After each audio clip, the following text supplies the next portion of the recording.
जय हिंद साथियों, वंदे मातरम साथियों।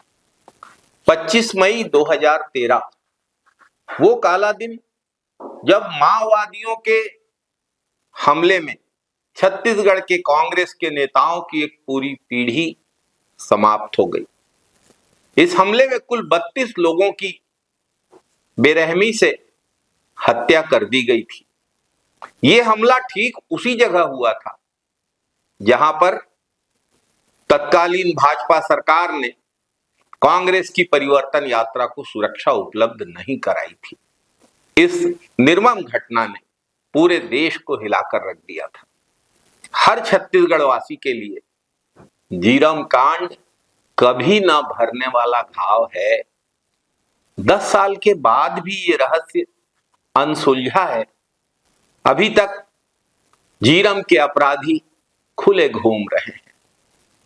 एक सवाल आज भी सबके जेहन में है कि आखिरकार राज्य के प्रमुख विपक्षी दल कांग्रेस की परिवर्तन यात्रा को इतने संवेदनशील इलाके में पर्याप्त सुरक्षा व्यवस्था क्यों उपलब्ध नहीं कराई गई थी।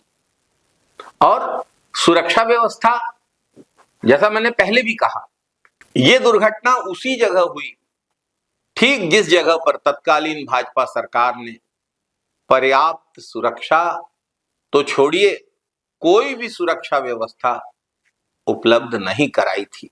आज भाजपा सरकार माओवादियों से सुझाव मांग रही है। क्या झीरम कांड के समय भी सुरक्षा में जो चूक हुई और इतनी बड़ी घटना हुई, चुनाव के ऐन पहले हुई, क्या तब भी माओवादियों ने सुझाव दिए थे कि यहां पर सुरक्षा व्यवस्था उपलब्ध न कराई जाए? आज तक हम इस विभत्स घटना के गुनहगारों तक नहीं पहुंच पाए। आज भी शहीदों के परिवार न्याय की आस में बैठे हैं, लेकिन न्याय की हर आस अब धूमिल नजर आती है। 2013 में जब झीरम की घटना हुई थी तो प्रदेश में भाजपा की और केंद्र में कांग्रेस की सरकार थी। केंद्रीय एजेंसी एनआईए ने जांच शुरू की तो राज्य में भाजपा की सरकार ने 2 नोडल ऑफिसर नियुक्त किए जो सिर्फ जांच में बाधा डालने का काम करते थे। दुर्भाग्यवश 2014 में केंद्र में भी भाजपा की सरकार बन गई और उसके बाद तो जांच के नाम पर सिर्फ तमाशा हुआ है।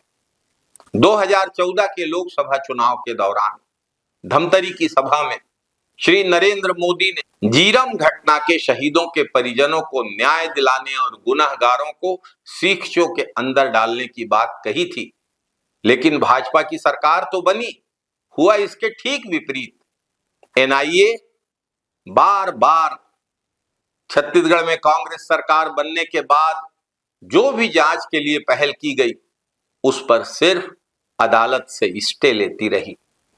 शहीद उदय मुदलियार के बेटे जितेंद्र मुदलियार ने एनआईए की जांच में लापरवाही देखकर छत्तीसगढ़ पुलिस से जांच की मांग की। वे अदालत की शरण में गए। सुप्रीम कोर्ट ने घटना की जांच के आदेश दिए, लेकिन दुर्भाग्यवश छत्तीसगढ़ में भाजपा की सरकार आ चुकी है और अब पीड़ित परिवारों को न्याय मिलेगा इसकी उम्मीद धूमिल होती जा रही है। जिन्होंने सुरक्षा नहीं दी, जिन्होंने जांच में अड़ंगा डाला, जिन्होंने सही तरीके से जांच नहीं होने दी, अब उनके हाथ में ही सत्ता है तो अब न्याय मिलना मुश्किल दिखता है। जिन्हें सुरक्षा देना था उन्होंने न सुरक्षा दी, न हत्याकांड की सही तरीके से जांच की। मन व्यथित है ये सब देखकर। आखिर क्या गुनाह था शहीद नंद कुमार पटेल, शहीद दिनेश पटेल, शहीद महेंद्र कर्मा, शहीद विद्याचरण शुक्ल जैसे नेताओं का? आखिर वे प्रदेश की भ्रष्टाचारी सरकार के खिलाफ एक यात्रा ही तो निकाल के जनता को जागरूक कर रहे थे, लोकतंत्र की आवाज बुलंद कर रहे थे, भय, भूख और भ्रष्टाचार मुक्त छत्तीसगढ़ के निर्माण की दिशा में काम कर रहे थे।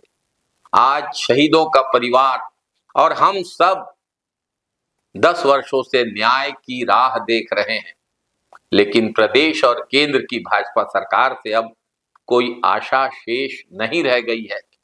इन्हें सिर्फ भावनाओं के साथ छल करना आता। अगर शहीद नंद कुमार पटेल झीरम के कांड में नहीं शहीद होते तो आज छत्तीसगढ़ की राजनीति कुछ और होती। भाजपा उस समय से विपक्ष में होती। बिना किसी राजनीतिक आपराधिक षड्यंत्र के झीरम जैसा बड़ा हमला संभव ही नहीं था। झीरम घटना के शहीदों को मैं कोटि कोटि नमन करता हूं और आशा करता हूं पीड़ितों को त्वरित न्याय मिलेगा, दोषियों को उनके कुकृत्य की सजा मिलेगी। जय हिंद, वंदे मातरम, जय छत्तीसगढ़ साथियों।